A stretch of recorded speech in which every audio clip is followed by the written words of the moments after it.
Hi friends, இன்றைக்கி வந்து நம்ம சீம்பால் செய்ய போகிறோம். அது எப்படி செய்கிறதுன்னு வாங்க பார்க்கலாம். இப்போ வந்து 1 லிட்ரு சீம்பால் அப்படின்னா ஒரு 1/2 கிலோ சர்க்கரை போடுங்க. அதான் 1க்கு பாதி அளவு நாட்டு சர்க்கரை போட்டுக்கோங்க.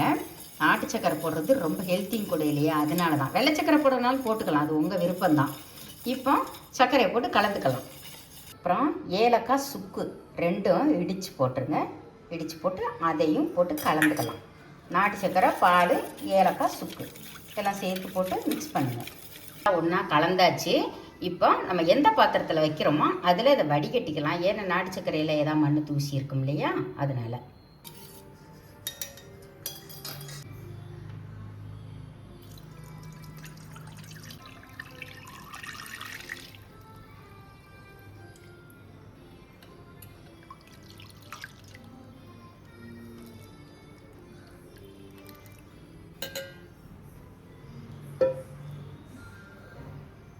எல்லாம் இப்போ வடிகட்டியாச்சு. இட்லி பானையில் நம்ம வந்து உள்ளே தண்ணி வச்சு ஒரு சொம்பு தண்ணி வச்சு அதுக்குள்ளே ஒரு ஸ்டாண்டு வச்சாச்சு. சீம்பாலை தூக்கி உள்ளே வச்சு இதுக்கு ஒரு தட்டு போட்டு மூடிடுங்க. எதுக்காக தட்டு போட்டு மூடுறோம்னா, இட்லி பானையில் வைக்கிறதுனால அதில் வந்து தண்ணி மேலே விடுவோம். அதுக்காக இப்போ மூடி போட்டு மூடியாச்சு. மீடியம் ஃப்ளேமில் வச்சு ஒரு 20 மினிட்ஸ் வச்சிங்கன்னா போதும். அதுக்கப்புறம் பார்க்கலாம் எப்படி இருக்குன்னு. எதிர்ச்சான்னு பார்க்கலாங்களா?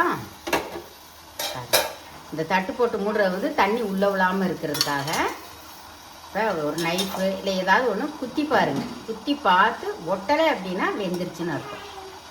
பாருங்கள், ஒட்டவே இல்லை, பார்த்தீங்களா? வெந்துருச்சு. அப்படி வேகலைன்னு தெரிஞ்சால் கூட ஒரு 5 நிமிஷம் வைங்க. இப்போ இதை எடுத்து ஆற வச்சிடலாம். சூடாக எடுத்து கவுத்த முடியாது, அதனால் ஆற வச்சிடலாம். இப்போ நல்லா ஆறிடுச்சுங்க. ஓரம்லாம் எடுத்து விட்டு அதுக்கப்புறம் நம்ம கவுத்திக்கலாம். எப்படி இருக்குது பாருங்கள். பார்க்கும்போதே இப்போவுமே சாப்பிடும் போல் தோணுதுங்களா? சீம்பாலுன்றது மாடு கண்டு போடுது இல்லைங்களா? கண்டு போட்ட ஒரு 3 நாள். நாங்கள் இன்றைக்கி வந்து அந்த சீம்பால் காய்ச்சின வந்து ஃபஸ்ட் நாள் பால். பாருங்கள், பார்க்கும்போதே அந்த பால் காய்ச்சறதுக்கு முன்னாடி என்ன கலர் இருந்துச்சு பார்த்தீங்களா? அப்படி ஒரு தட்டிட்டு எடுத்தீங்கன்னா சூப்பராக வந்துடுங்க.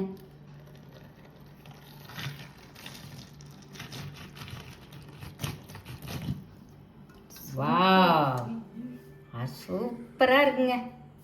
கேக்கு மாதிரி இருக்குங்க. அவ்வளோதாங்க. அப்படியே பீஸ் பண்ணி போட்டு சாப்பிட வேண்டியதான்.